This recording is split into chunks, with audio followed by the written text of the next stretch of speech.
Ayan, mapagpalang tanghali na natin. So ayun, nandito tayo ngayon sa bayan ng Umingan, Pangasinan. Kasama natin ang dalawang ladies. Ayan. So meron tayong tinitingnan dito, 1.6 hectares tsaka 2.4 hectare. Pagsabayin ko na lang i-vlog kasi magkatabi naman po sila. So mountain view, ayan, mountain view ulit. Ayan, bayan ng Umingan eh. So ayan, papakita ko po sa yung una yung 1.6. So ito yung 1.6, kasama po yung nabakuran na yan. May bahay, kasali po yung bahay.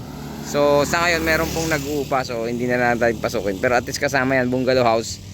Tapos ganito yung kalapad ng lupa ito. Ganito yung kalapad niya. At least ano to, siguro nasa 25 to 30 meters wide. Tapos mahaba yung frontage niya, napakahaba. Murang-mura, 350 pesos lang per square meter nito. Titled seller name, so mayroon na siyang bahay. Ayan. So 1.6 hectares. So 1.6 hectares. Pero syempre napakaganda nito. Kung gusto mong i-subdivide lahat pag nabili mo, maganda. So yung mga gusto pong bilhin to, napakaganda po nito mga sir, mga madam.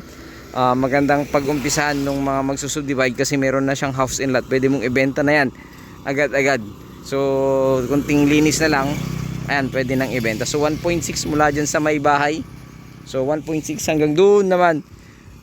Papaliparan ko ng drone para po makita ninyo. Kasi kung pumunta ako din agad doon, tapos babalik na naman ako dito sa 2.4, medyo ano na pa, medyo malayo na. Pero try kong pagsabayin or ikat-cut ko na lang yung 2.4.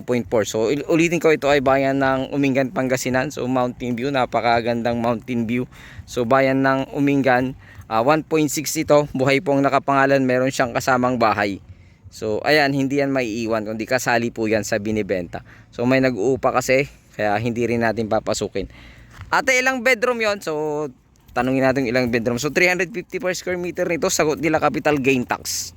Syempre wala namang extrajudicial settlement, kaya wala pong magiging estate tax. So ayan, so dito hanggang dun sa ano pa, malayo pa, nasa ano to, nasa almost 100 200 meters more or less. So 200 meters more or less yung frontage. Ipapasilip ko na lang yung dulo kasi kung babalikan ko pa tong sasakyan, medyo ano na. So at least nasa ano siya, 1 2 3 4 na apat mahigit na ano na poste. So nasa 200 meters more or less hanggang dun po yan. So try ko paliparan ng drone mamaya. So dito napaka ano po, pag isusubdivide mo siya, napakaganda.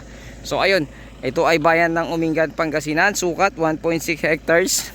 Pangalan po ng ating seller, pangalan ng kanyang anak. So buhay na buhay pa po. Mayroong bahay, house and lot. Di na natin pinasok kasi mayroong nag-uupa doon. So yung bedroom niya ilalagay ko na lang, naka solar type siya. Ayan, kung makikita nyo, ayan, solar type naman siya. Napakaganda nung property na ito.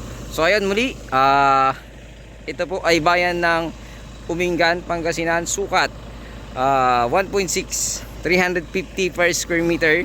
At kasagot nila ang capital gain tax. So yun yung bahay. So sana magustuhan nyo po ito dito sa bayan ng Umingan, Pangasinan. At pakitawagan nyo po ako agad sa aking numero, nakalagay sa aking screen dito po sa aking Facebook account, nakalagay din po sa aking screen. Ayun, muli maraming salamat. God bless you all.